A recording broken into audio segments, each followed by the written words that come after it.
All right. Good evening, folks. Good evening. Good evening. My name is Michael Tekin Strode, founding coordinator of the Cola Collaborative, coming to you from this month's edition of the Ujamaa Hour, your intimate and informal exploration of the Black social and solidarity economy through conversation. So welcome to this month's edition. We're in the May segment. We have an exciting conversation that's going to be coming up with some member owners of Derute Consulting Cooperative. So look forward to that. We've got Liz Drame and Dominique Duval-Diop on the line. So we'll be introing and talking about that in just a moment. But here we are at another segment this month.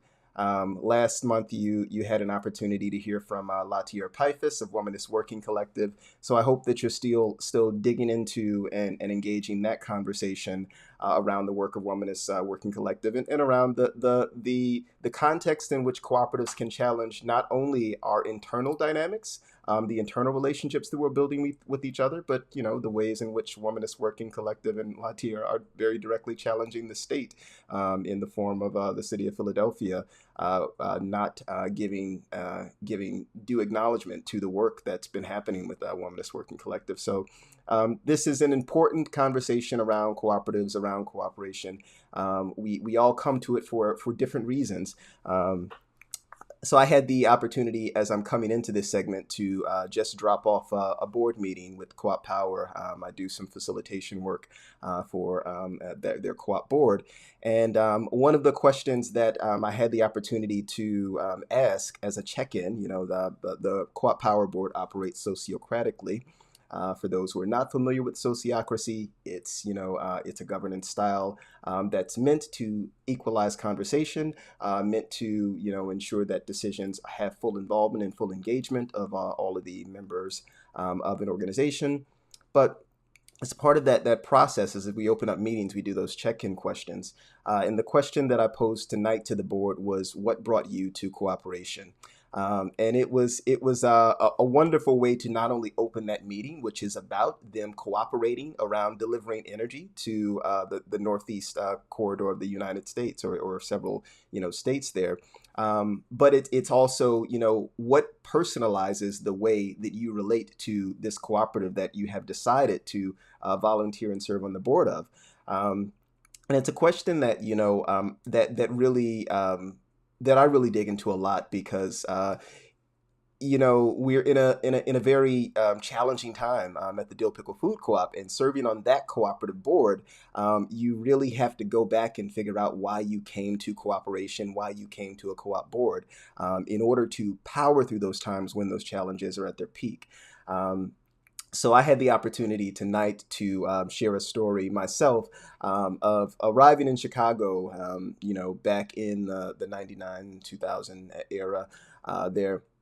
And when I arrived in Chicago, I was residing on the north side, and eventually I moved to the south side, and I was in the Woodlawn neighborhood. But right down the street from me, not a mile away from the house, was a food cooperative. Actually, it wasn't a mile away from the house. I was actually a little bit, southwest of that food cooperative. But Hyde Park Food Cooperative, a 75-year institution in Chicago, one of those food cooperatives that came there at the in nexus of the Great Depression, right? So a Depression era food cooperative that had lasted 75 years, and maybe a 5 to 10 year run of, well, actually maybe about a 5 year run of bad business decisions, as well as as member disengagement ended up tanking that institution. So I had an opportunity to talk about that as a part of that check-in round with the members of Co-op Power, and one of the things that I highlighted at the end of that for me is that that experience of being a member of that food cooperative, and I didn't know what a cooperative was then. I walked into the store and I bought a share because it seemed like a good values-oriented thing to do. But no one ever called me about member education. No one really called me about participation in the store. All I knew is I got this piece of paper that said I owned a share in this store. But one of that experience and the memory of that, that time and being a member of the Hyde Park Food Cooperative is one of the things that drives me around cooperative education. and around participating in spaces where cooperative education is happening, because I am presently experiencing, presently seeing, presently understanding and analyzing the ways that when people are disengaged from cooperatives, that is the core of when things wither, right? I'm doing my current, reading of what happened to the Berkeley Food Co-op as I, go through my experience of just trying to understand, what is the power of member engagement and what's the, potential disaster of member disengagement. And one of the things that's highlighted in there also is, a disengaged membership, a membership that's disconnected from its role as participants in the cooperative space, begins to see the co-op wither. So that is something that I'm drawing upon. I'm digging into. I just wrapped up a reading of For the People by John Curl. John Curl's history of cooperation in the United States, recognizing that all broad histories are generally incomplete. So yes, so John Curl's history of cooperation in America being as incomplete as it might be, even though it's highly exhaustive. There's a section in there at the end called "Food for People, Not for Profit." And I had the opportunity recently to talk to a member of a mutual aid network here in Chicago. And in talking about some things that they're planning, about some of the mutual aid networks trying to pursue a warehouse, where they can kind of collectively house their cold storage, house their food. I shared that chapter because that chapter is really critical about what happens when we think about these movements that scale, right? Especially when we're thinking about folks that are in the mutual aid networks now challenging the food system, challenging the inequity of the food system. When these things scale, there's a great danger that we become disengaged from the purpose for why those things started. And um, and that's what happened to several of those food warehouses that began in the 70s, right? So this is another moment, like the Great Depression era, where you have several food co-ops that launched there. In the 70s, another round of food cooperatives formed. And in that space, those food cooperatives that formed, those food cooperatives that were building warehouses together, um, folks got burned out. They became disengaged from their purpose. Members were not linked to the purpose of the organization, and then the folks who were working in the organization became disempowered, possibly. So all of these elements, all of these things that we are attending to when we are building cooperative spaces, and recognizing, I've come to recognize from my engagement now with a few different co-ops, the relationships between cooperatives, even as we are drawing distinctions between perhaps food cooperatives, housing cooperatives, and worker cooperatives, because of the different populations that they serve, or because of the different ways those tools have been used. There is a distinct lineage that is connected between them, and it is definitely about that membership, and I'm using that term very deliberately, membership, because here, because we talk about consumer cooperatives a lot, often we talk about that sort of ownership notion, but internationally, and some of my comrades internationally, when they talk about cooperatives, they're like, no, we talk about members a lot. We don't talk about owners a lot, because ultimately, what is this ownership thing, and what is this membership thing, and is there a distinction in that language? But that membership and the critical engagement of people in running these institutions together, in running these institutions collectively, and knowing that while we can find outside expertise, we are the experts of our own experience, and we have knowledge that can be derived, that can be drawn upon in order to create the institutions that we need. Um, it's a critical thing that we need to know, and we're at another one of those points where we are challenging many different systems. And even as we challenge those different systems, and even as we construct the new systems that we think we might need, um, to understand how we are holding those things together. And I say that how we are holding those things together, right? That's a sort of double entendre there. Um, how do we govern together? How do we make decisions together?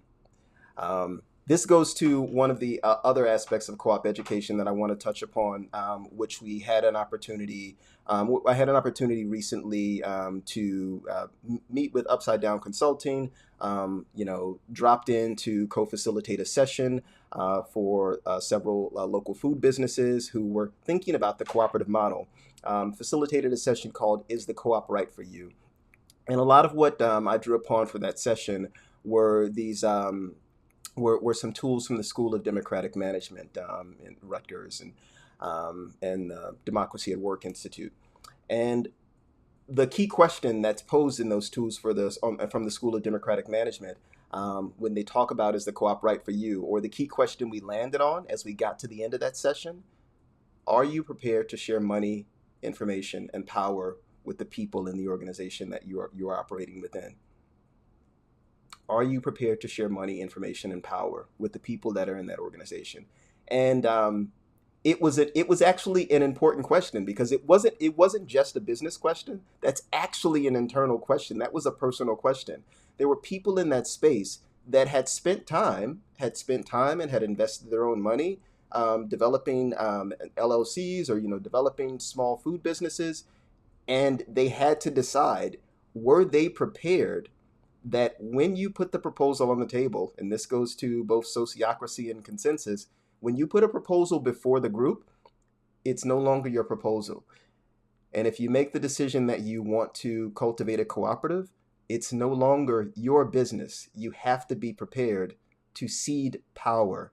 And what does that mean? What does that look like? And what does that actually feel like? Like that's a feeling. And we have to be clear that people are feeling through these things as much as they are acting and doing through these things. So that was a beautiful session, and it highlighted an important point that permeates through co-op power, through Dill Pickle Food Cooperative, through these small food businesses, through all of these endeavors which we are trying to hold collectively, through these mutual aid networks that are beginning to build the shared warehouse infrastructure. Are we prepared to share money, information, and power with people? And not just the people who have come to the table now, but the people who may come later, the people who we say that we are working on behalf of. And if we're not prepared to share it, then we're not prepared to cooperate. And that's really critical to know, right? It's okay. It's okay to say that, like, I'm not ready to build a cooperative, but you need to know that if that's what you want to do, then this is the price. This is what it's going to cost you. And so there's some important, internal work. There's some important exercises that we need to engage around these conversations around cooperatives. And I really appreciate the folks that we have online tonight. So I got introduced through to the Derute Consulting Cooperative, or to Derute Consulting Cooperative through Co-op Ed Center. Who Co-op for Lib has collaborated with, on several different endeavors, and they were part of the recent worker cooperative convening. There was another panel that Co-op Ed Center and Co-op for Lib, co-facilitated that they were featured on. And so Derute Consulting Cooperative is a member-owned, democratically governed firm with expertise in areas such as organizational and leadership development, community development, research and evaluation, program design and implementation. All of this is dedicated to supporting the equitable development and empowerment of Black and other communities of color locally, regionally, and nationally. On the line tonight, we've got Elizabeth Drame and Dominique Duval-Diop, and we'll be learning what is the work of the of Derute Consulting Cooperative. We'll be learning what specifically are the roles that Elizabeth and Dominique are playing within this organization, and we understanding how they go about sharing money, information, and power. How do they collectively govern? How do they collectively hold this institution with one another? And so, with that, I want to go ahead and make introduction and open up the segment for Dominique and Liz to drop in. Welcome. Thank you. Thank you for having us. Very happy to be here. Absolutely. First of all, Elizabeth, just, let me say your last name for me, just in case I'm not getting it You accurately. said it correct. Ex- Liz Drame. Okay, wonderful, wonderful. All right. So I'll go ahead and pitch first to you, Liz, and then to you, Dominique. Why don't you tell us how you came to work with Derute Consulting Cooperative, and then maybe in that just kind of weave in your relationship or your story of coming to cooperation, even if it was even if this was not the first instance. So. Well, so I'm a founding member of Derute Consulting Cooperative. And actually, it wasn't Derute when I first connected with Dakota Irby, who had a real vision for a cooperative space, a cooperative economic opportunity for Black people in particular. And uh, we had had many conversations at coffee tables talking about, what this could look like. And we ended up deciding to bring some people together to just kind of have a visioning a dreaming session. What could we envision creating together? And at the time, we brought about 15 people together who had lots of different ideas. Some were interested in kind of a retail type cooperative. Some were interested in, a food related space. Some interested in wellness related spaces. And so we started to have conversations and meetings, and then things started to evolve, and then they started to fall apart. And part of when I look back and reflect uh, why that initial effort didn't work, I think some of it had to do with trust. When you started talking about your whole intro was just really appropriate, given when I think about the reflections on why that initial effort. I wouldn't say it failed because it led us to where we are now with Derute, but it wasn't successful in the way we hoped it to be successful. And I think part of it had to do with this idea of sharing um, money and power and information when we were not necessarily, each of us individually, 100% comfortable with our relationship with money in particular. For example, one of the things that we reflected on is that we all brought different experiences with money and the ways that money can be used to control or oppress us as Black people, and how others have used money to restrict our decision making and everything. And so that was one thing that we had to say, let's come together around putting some money together and then deciding collectively what to do that with that. And we weren't able to achieve that in that initial effort. And so when we took a step back several months later, a few of us were like, let's try to do this, and let's try to do it smaller. Let's try to do it with a smaller group of people. And five of us who were all kind of related to education related spaces and had been doing individual consulting, on an individual sole proprietor type basis. We were like, we all are interested in racial equity in particular, but individually and in our current workspaces, we weren't necessarily always able to achieve what we wanted to do around a racial equity, around it, just improving racial equity in general. So we said, what can we do together? We were all focused in the area of education as a sector. We all had background in doing professional development, research, and evaluation. We said, let's put $500 together, each one of us on the table, and let's start something. And that's how we started. And it was like a year after the initial effort didn't move forward. And honestly, I have to say that, this is our 6th year in operation. And I've only just maybe in the last 3 years, 2 years, really started to understand what it means to be a cooperative. I did not have a lot of understanding starting out about what it is to be a cooperative. I knew that I didn't want to operate individually for my own benefit and my own, financial well-being. I wanted to operate collectively with others. I wanted to co-learn with others. I wanted to co-dream, co-develop things with others. I already had the security of a job, a full-time job, if so to speak. So I didn't necessarily have that, make or break from a financial standpoint. And that was all I knew. Right. And so it took a lot of work to, to build systems that weren't necessarily cooperative systems, that we had to actually break down and rebuild and reshape as we started to learn more and more about what it means to be a cooperative and what it means to be a cooperative in a Black and brown space. And so now I think we've achieved, we're much more able to kind of live up to the values that we started out with initially, because we have more understanding that cooperative education, that member engagement is so crucial to being able to sustain and develop a true cooperative with cooperative values. So that's kind of how I entered in. Pitching to you, Dominique. So why don't you just Yeah. offer us the same pathway for you? What brought you into the root and into cooperation? So Derute Consulting Cooperative was created in 2014, and I was at the time living in Senegal. And the way, the original founding members all had relationships of friendship and also professional relationships. And in order to grow the cooperative, they tapped into personal relationships to kind of bring people in.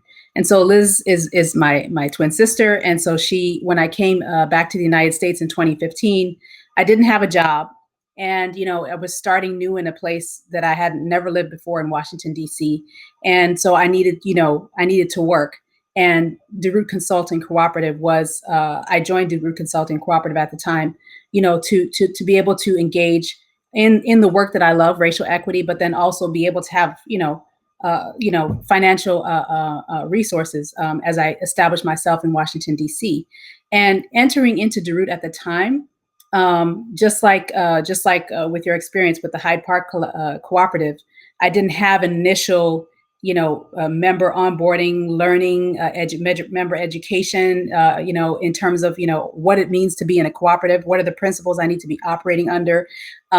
We weren't organized at the time as a cooperative Democrat, that had internal systems to share power. So at the time, there was an executive board, and this small group of people made the decisions for the co-op around our financial resources, around what we did with making various decisions administratively, managing the internal workings of the co-op. And I just was overwhelmed in terms of how to find my place in the co-op at the time.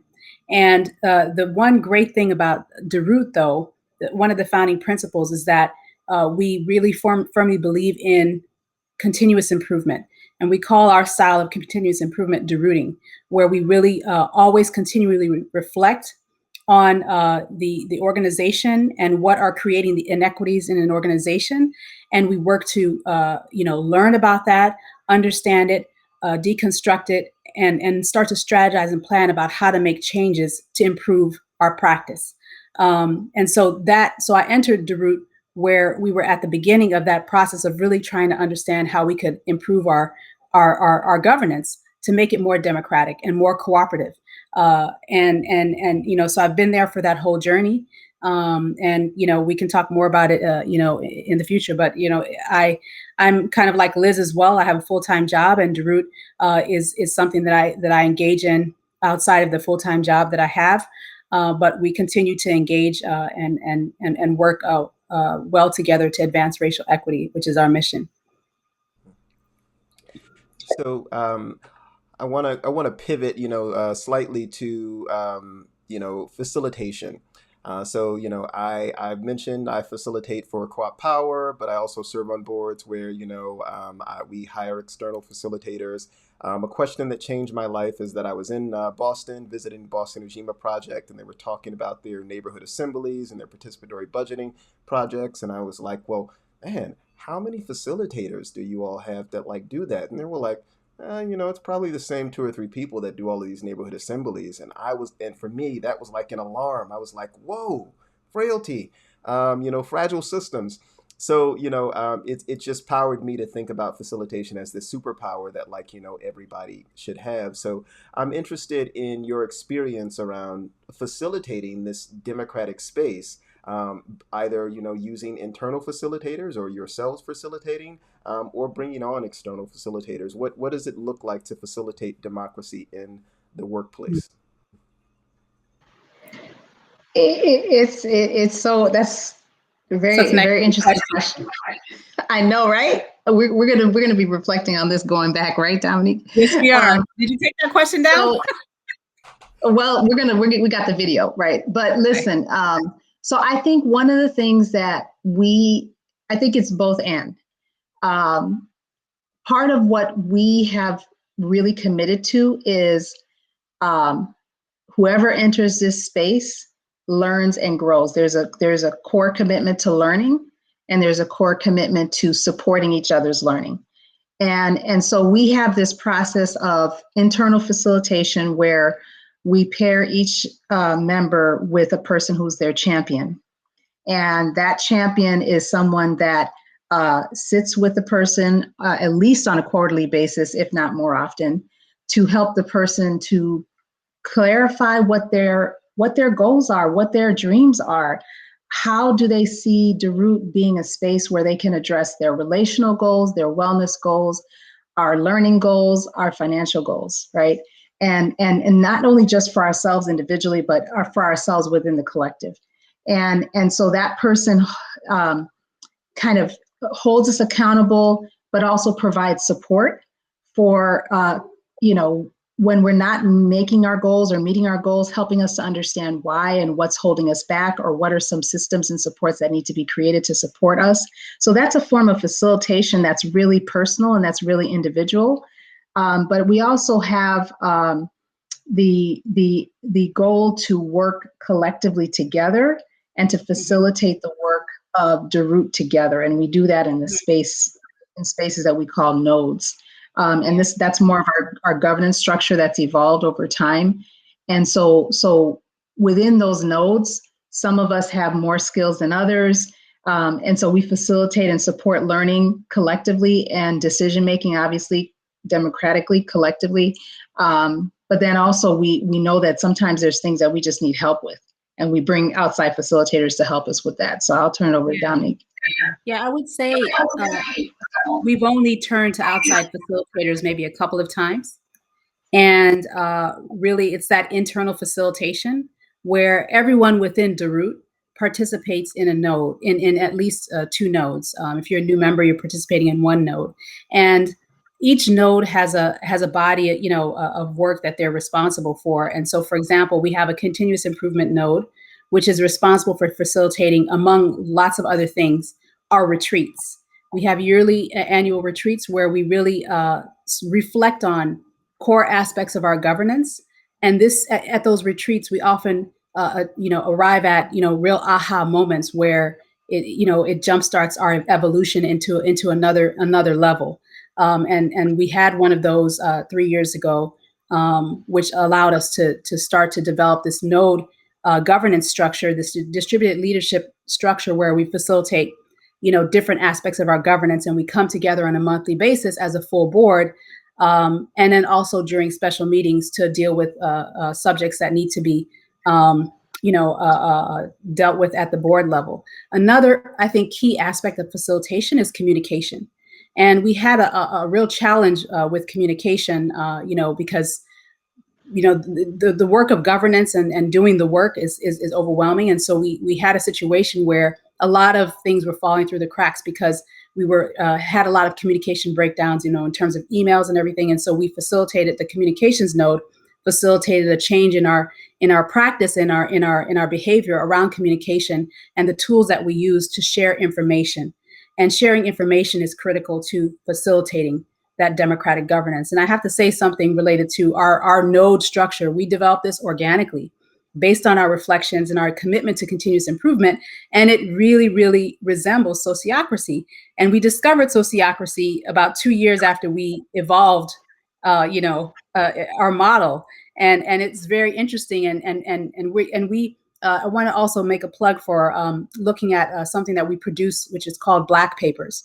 We have a couple of Black papers. We're going to be producing more Black papers. And really these papers explain how we operate, what our origin story is. And so we have one on, how Derute came to be, our origin story, but then we also have another one, very brief, on our governance structure, our node structure. And we're going to be exploring the connection of that with sociocracy as we continue to reflect on our model and improve.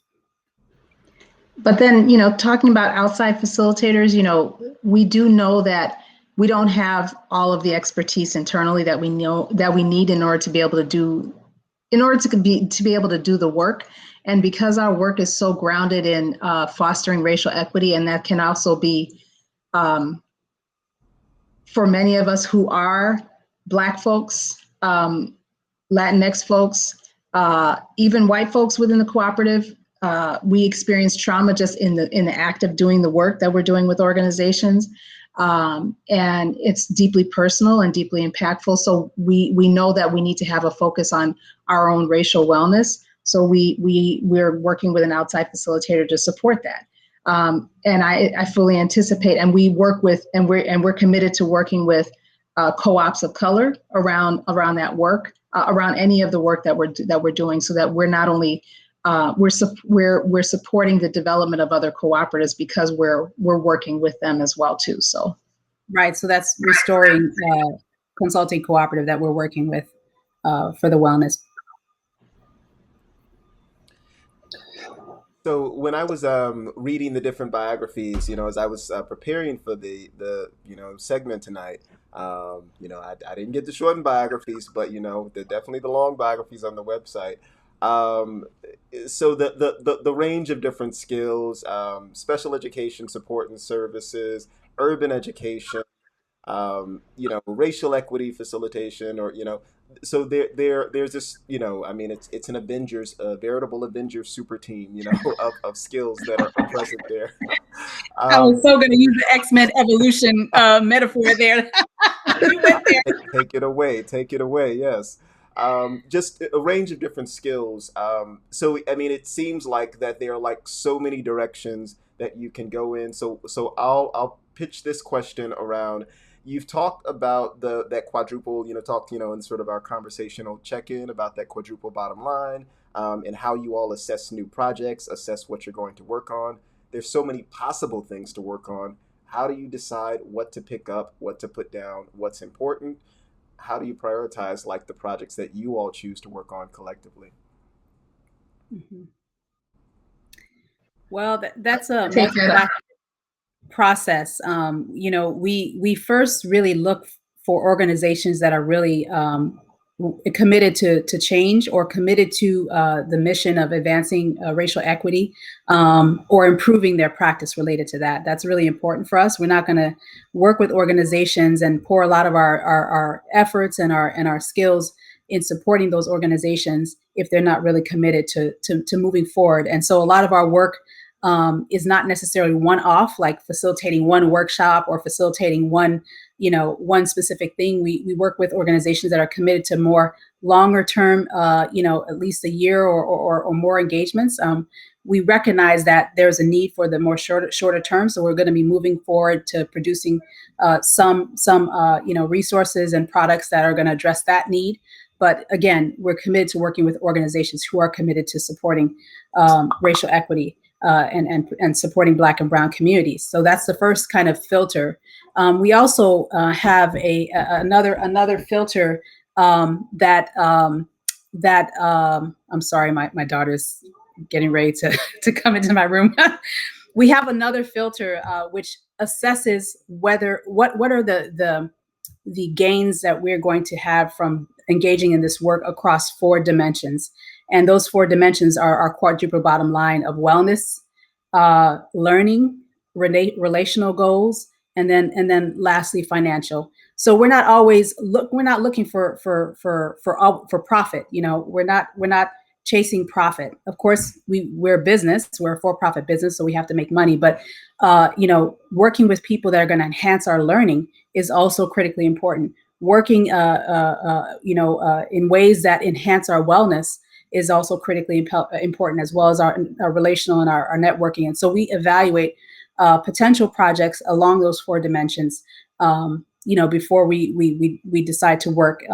We also have, we assess, what kind of team we can bring to the work. So we look and see who's available, what are the skill sets that are needed for the work, and who has those skill sets that can contribute. And that really also distributes the burden of the work, because before, when Liz spoke, before Derute came to be, working as a sole proprietorship, you had the capacity, you were limited by the capacity of your skill sets and your time. Now, by pooling our resources and our skill sets and our time, we're able to have a bigger impact, take on larger projects, and work on more projects at the same time. So that's kind of how we approach things. I don't know if you have anything else to add, Liz. Yes, I think that having said that, working in the racial equity space as a predominantly woman-owned, minority-owned business, the amount of work out there is overwhelming, and there isn't enough capacity within Derute to do all of the work. And so we're really interested in, identifying. A lot of times we've referred organizations to other cooperatives or other organizations that are run by people of color to do this racial equity work, because there's not enough of us out there. And so that's something that at some point we want to shift to really supporting the development of other cooperatives who are interested in doing this kind of work as well too, because we know that this is what we need to do for the future. There's not enough of organizations to go around to do this work, and we need to continue to support the development of other groups who are trying to do this work as well. And so then, when you think about the sort of economy or the sort of world that you're creating through your work, both the internal work of developing this cooperative workplace, the external work that you're doing in racial equity, and then maybe the sort of world that exists in between, as those things connect. How would you visualize, or how would you name that economy or that world that you're working towards? Oh, that's a broad question, but it's certainly not the capitalist economy that's driven by by profit and accumulation of capital. It's an economy that is intended to meet the needs of people, and those needs are myriad. Those needs are not always financial. From a perspective of dreaming, for example, I, among other things that I'm doing, I'm an artist, and I have a creative outlet in Derute where I'm able to have Derute support my artistic creations and then disseminate that, into the world. And so I worked with Dakota Irby to write, and he wrote and I illustrated a children's book that will be coming out, soon, or in a few months. And, Derute made that possible. So, if I tried to take that book to a publisher, I would have to give, a lion's share of the royalties or the creative license over that work, and lose kind of the ownership of that. And when I think about a cooperative economy, I'm thinking about COVID and the impact that it had on the economy, and the resilience that cooperatives potentially can give in periods of economic shock. We've seen a lot of businesses that are operated under the capitalist profit model, and they were not able to survive the downturn because of the COVID closures. And Derute, we're going strong. We share our resources and we support each other. So some of us may have seen had an economic impact, and we were able to pool our resources and support those individuals. So it's not just about the work that we do with our organizations. It's also how we support each other within the co-op. And I'm thinking about, your comment that you made about sustainability, and as you grow and as you scale the model up, what are the implications in terms of engagement? And that's something that we're really thinking about and grappling with as we try to move to grow and invite more members into the co-op. Well, and I think ultimately we're an economy of abundance, where we're not an economy of scarcity or of hoarding resources for just a few people or for ourselves individually. And I think that's a real shift in thinking, because there's a lot of tensions out there that really drives people to say, let me get what's mine, let me keep what's mine, and let me just do for me, right? And we're creating an economy of abundance where we have extra resources. So why not get an intern, a young person who can work with us and be able to grow their skills and give them the space to not just do work for us, but give them space to be able to build something that's tied to their own life goals and their life path. Let's create opportunities for people where we can actually give money to organizations or to individuals to try to lift up some dreams. And that idea that we can actually give resources, that it will come back to us in some kind of way that may not necessarily be monetary, but might be something that comes back in terms of the relational connections, that comes back in terms of we know that we're having the social impact that we desire to have on Black and Brown communities in particular.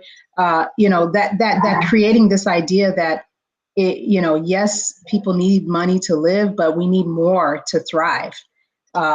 We need to be able to feel good about ourselves, and we need to be able to envision a future where we're free and we're living free, and we're not just going to get that by just hoarding dollars and cents, right?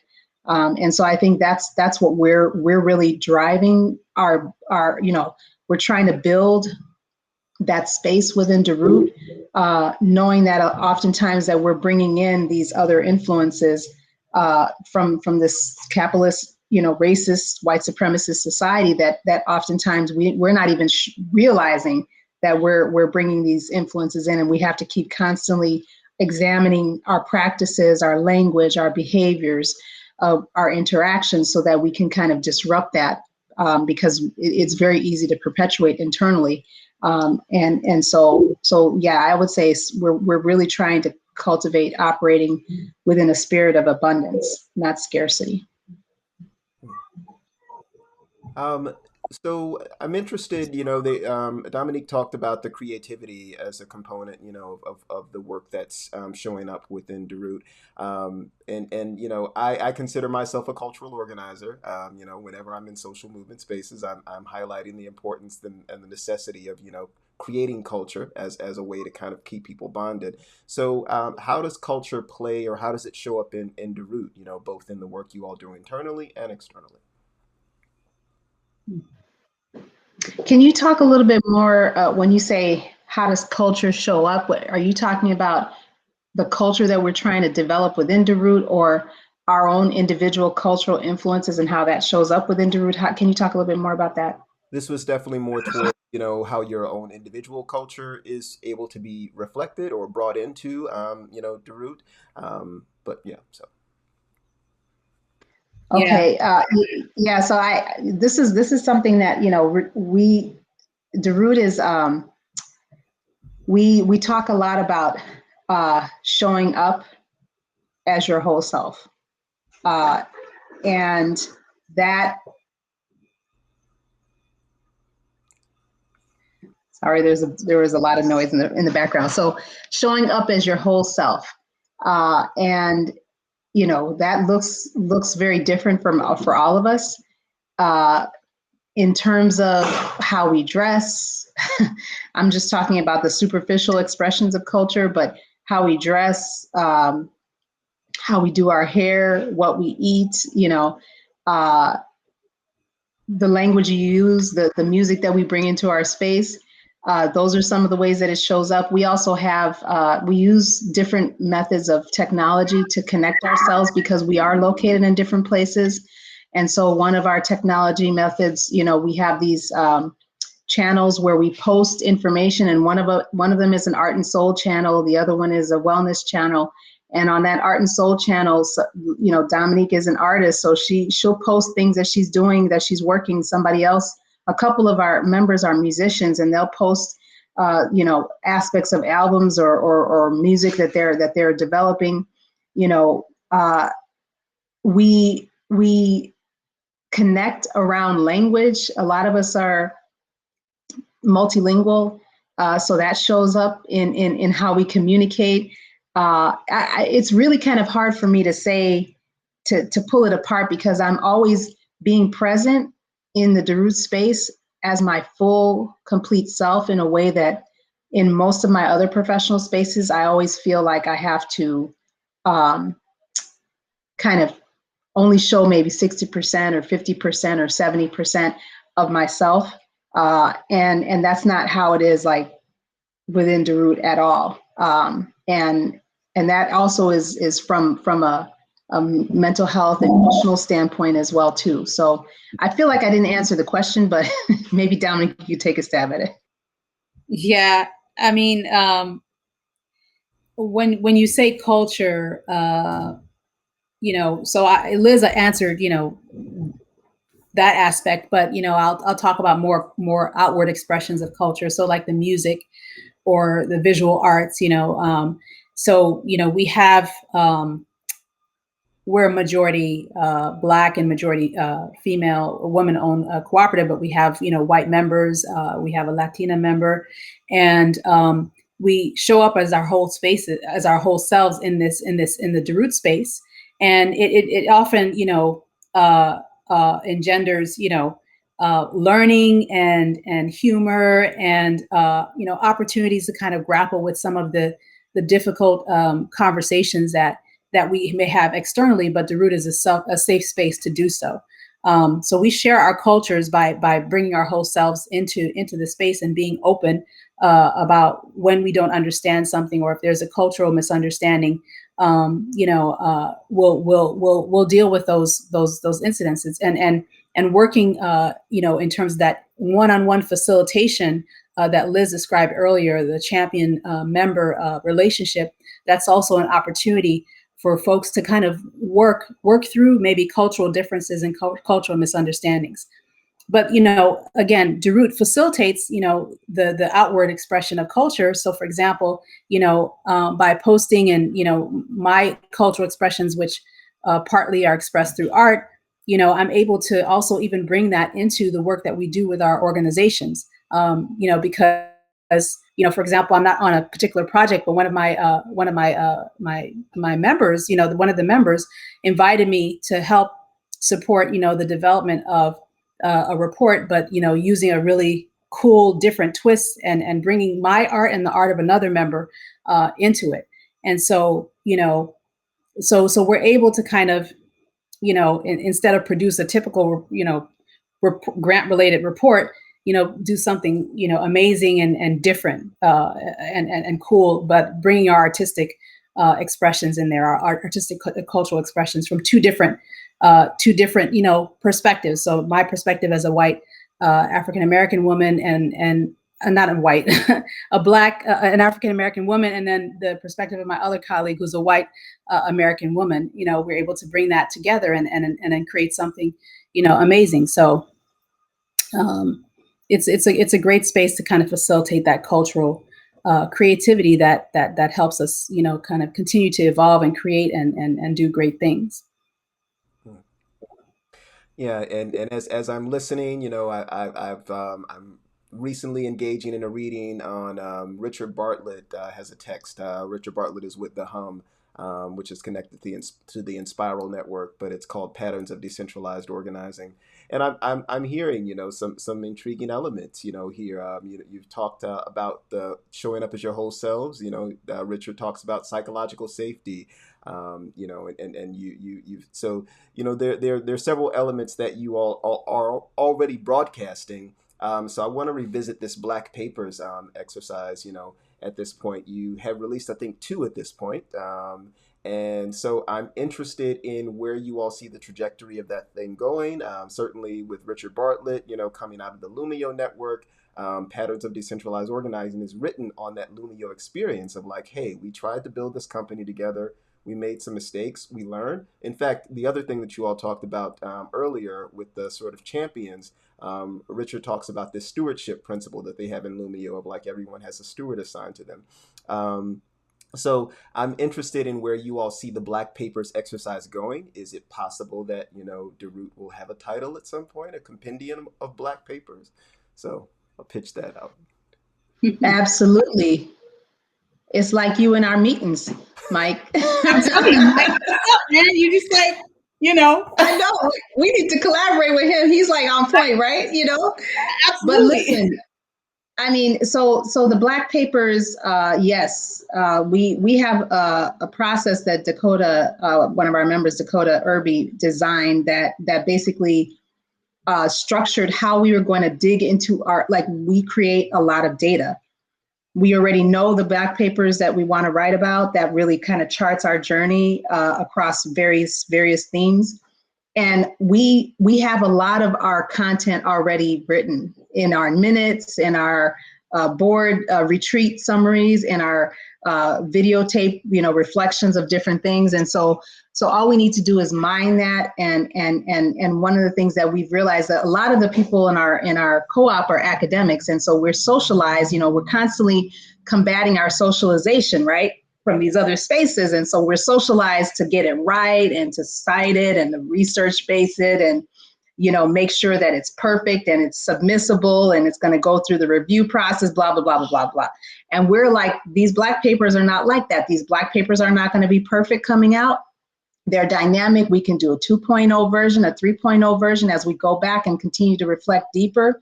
And the goal is to really get a bunch of those out and then revisit and we want it to be a collaborative exchange with whoever's reading. And so we're asking people to leave comments and give some, reactions. And so we take those reactions and go back and say, okay, now let's revisit this and do another version of it. And so it's a dynamic living document. Having said that, we know that we want to be able to put something out there that folks who want to create, who want to develop cooperatives, particularly Black and Brown folks who want to develop cooperatives, that they could use some of the lessons learned that we've captured in our Black Papers to help support their efforts. And so that's that idea of having a compendium or some kind of collective, a collection of all of those papers is definitely on the horizon as well too. So we're going to be jumping into the Black Papers this summer, and we're really excited to have a few more coming out there and to keep moving that forward. That's right. I want to lean here to this, semi-closing question. There's always another question. But, I had an opportunity to talk with someone, I consider a mentor, Baba Fred of Black Oak Center, and we were having a conversation last night about succession. Black Oaks started in 2005. It's been a family launched, endeavor. The family's really thinking about, not necessarily an exit strategy, but just, the fact that this thing has to have another life, 15 years later. So I'm interested in, and I'm also thinking about this in terms of our neighborhood association, which I recently rewrote the bylaws for. And, because the association started out as maybe 3 people, they didn't have really firm bylaws. It didn't look like you could take those bylaws and give them to someone else and they would know how to run the thing. So I'm interested in where you are now in terms of your thoughts about, like, if all of the founding members disappeared, does it feel like you have a thing that, everyone who kind of shows up later knows how to continue holding, or are you maybe close to there, getting there? Where are you all in terms of your thoughts about how this thing continues to succeed or beyond you all? Yeah. I think we okay. You want to go? No, you can go ahead. No, we the way we're structured in our governance nodes, and the way we also recruit members, we are very, very intentional about making sure that being a member of Derute is the right fit for people, but then also making sure that we have this kind of organic process of onboarding and learning that members engage prior to even becoming potential members engage prior to becoming members of the co-op. And in the node structure, we, as Liz mentioned earlier, we have people who have varying levels of skill or comfort with the body of work that particular governance node covers. And so the intent is to kind of continue that knowledge transfer within the context of doing the work. And so those structures and those systems are really robust right now. And I think that because of the way we're structured, we're able to see people leave and new people come in and still continue to do the work and to govern properly and to be good financial stewards of our resources and to embark upon risky endeavors to grow. So I think that that's one thing. But then I think also another key factor of our state sustainability would be to bring in really new younger members. And really embed them in our organization, so that they can then take the co-op to a whole nother direction. And we started that by having an intern for the first time who's really made a lot of contributions and given us a lot of insight. And we intend to expand that, and reach out to more young people to have them be a part of the co-op to learn. And whether they stay and work with us for a while or continue off and do something on their own, having learned from their experience with Derute. Liz? Yes, I also think that that's such an insightful question, and it is challenging. We have 4 of the 5 founding members. One of the founding members had to leave not because of wanting to leave, but because there was a conflict of interest between the job that she was taking outside the cooperative and doing the Derute work.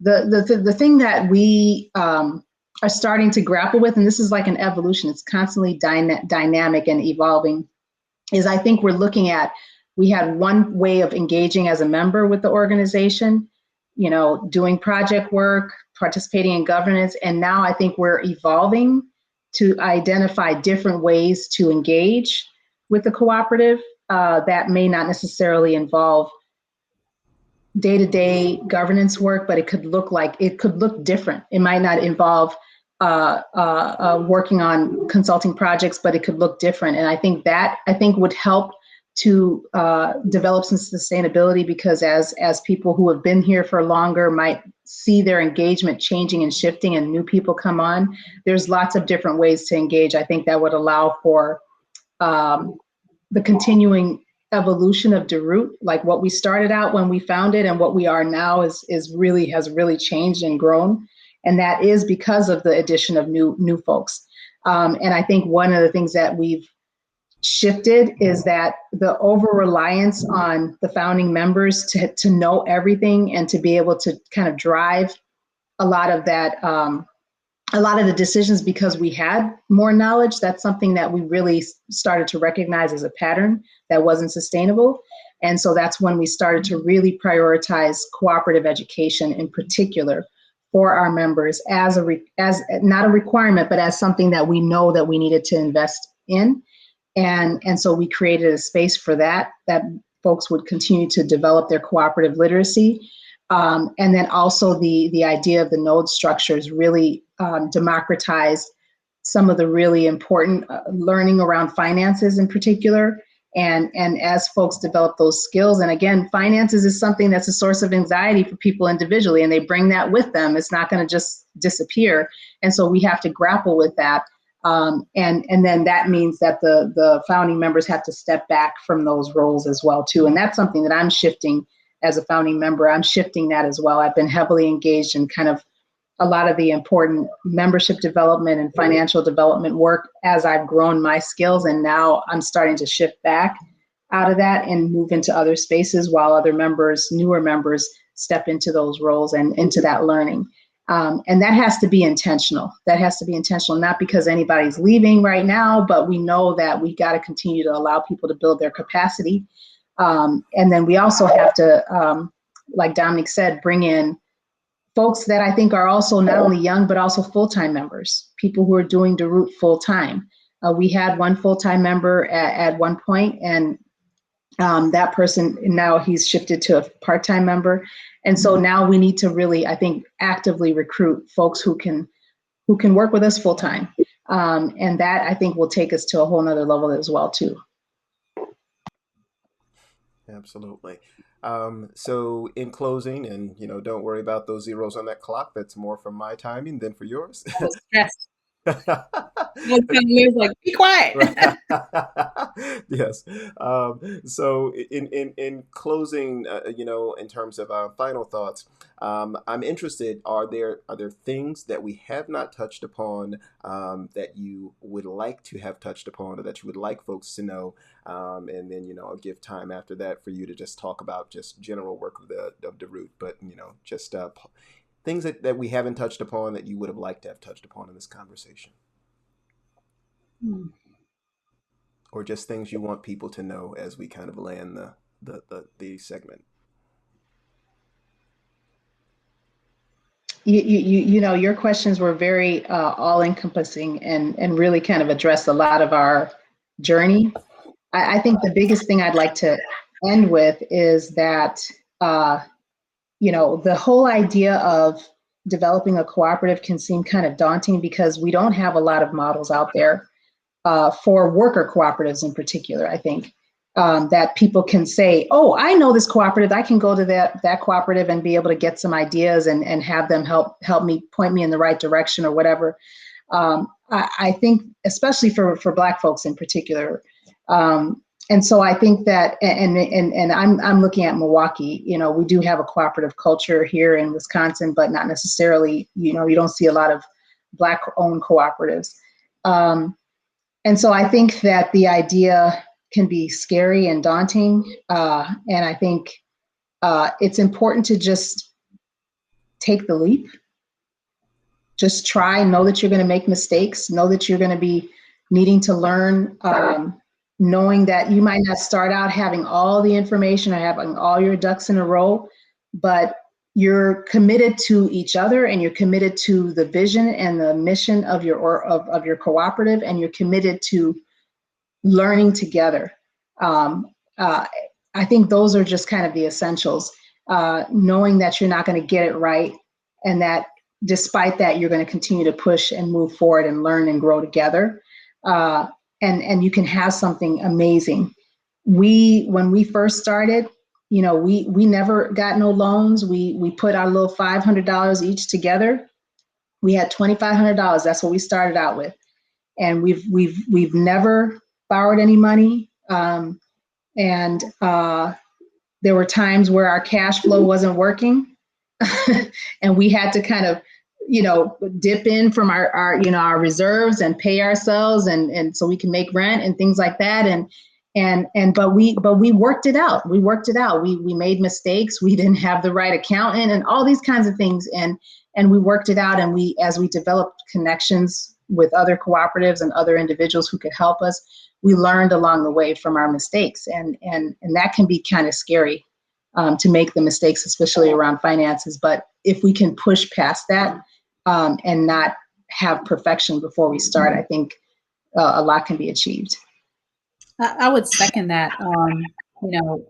I think it's really powerful when you learn from your own experience, and and what you come up with that is a result of that experience is, I think, that much stronger than if you had some, intellectual training and education on sociocracy or other kinds of models for dealing with wellness. You can try to impose that and have that kind of structure how you go about things from the very beginning, but you don't really understand what it means to live that until you're actually doing it, and then you have to be open to evolving and adapting based on who you are as people, how you interact, and what works for you. Folks thinking that they have to have a certain amount of training and work, and set up systems in a certain way, and everything has to be, like Liz said, all your ducks in a row before you even start. That's holding you back.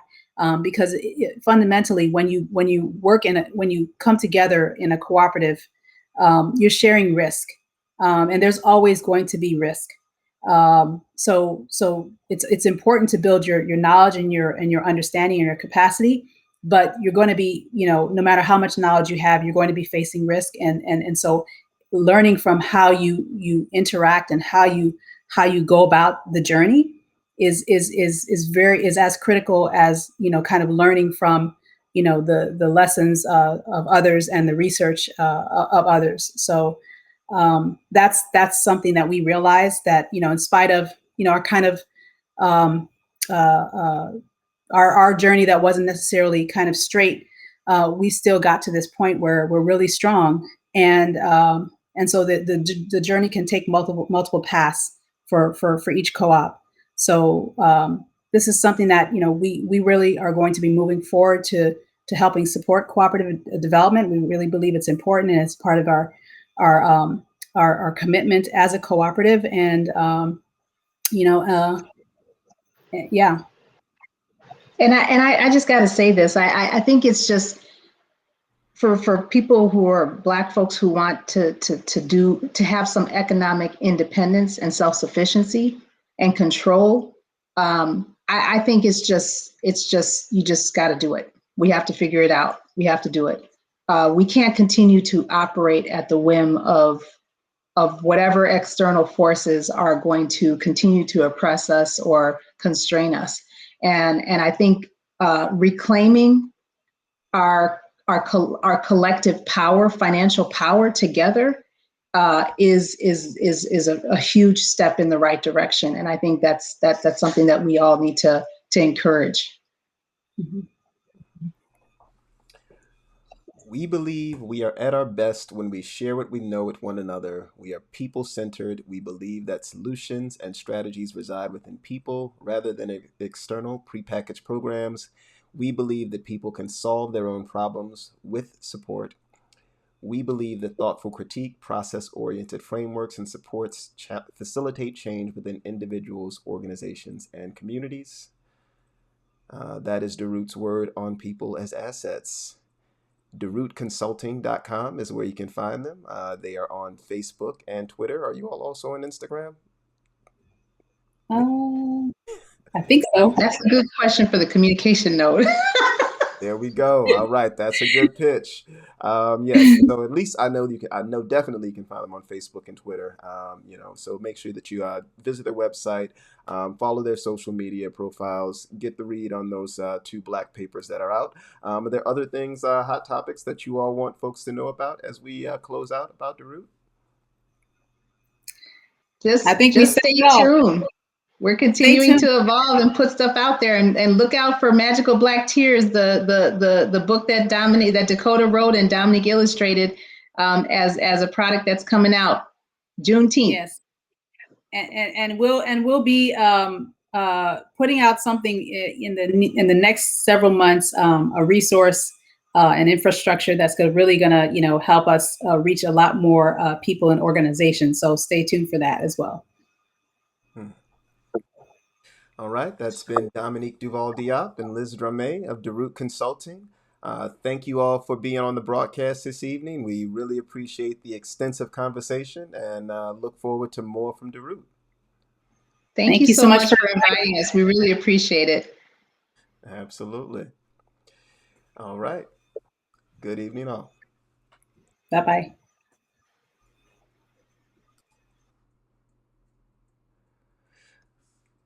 All right, folks. That concludes this segment of the Ujamaa Hour. We are here every second Monday of every month. So make sure that you are checking us out second Monday of every month, just so that you know what's coming up on the schedule next month. Let me dig into it. So we've had a dynamite year. Erica Allen of Urban Growers Collective came to us in January. Caitlin Johnson came to us in February from Black Roots Alliance. March, we had Martine Cabral of Ujamaa Medics. April, Latier Pythus, Womanist Working Collective. This month, Dominique Duval-Diop and Liz Drame of Derute. Check us out in June as we talk to Brandon Durham of Feed the People Shy. And I'm sure Brandon Durham is going to have some words to say around, making sure that your family is insured. And then in July, we'll be talking to Taryn Randall of Getting Grown Collective. August, Siobhan Evans of Play Cousins Collective. In September, Hafida Akwave People's Hub. And then finally in October, well, not finally, in October, Lee Jordan of Black Yield Institute. November, Lex Barlow of Central Brooklyn Food Co-op. And then we're still trying to fill our December slot. Got some leads out there, but if you want to make a wild pitch for someone, make sure you do so in the comment section or send us a message there on Facebook. But those are the conversations that are coming up for the remainder of 2021. Be sure that you are tuned in. Every second Monday of every month, we will have another conversation. And of course, you can also revisit those other conversations that we've had on our Facebook page. Just check out the video section of Cola Collaborative. And with that, we want to thank you all for tuning into the broadcast, checking this out. Make sure you check out Derute Consulting. And until then, folks, I'll bid you good evening and stay cooperative. Peace.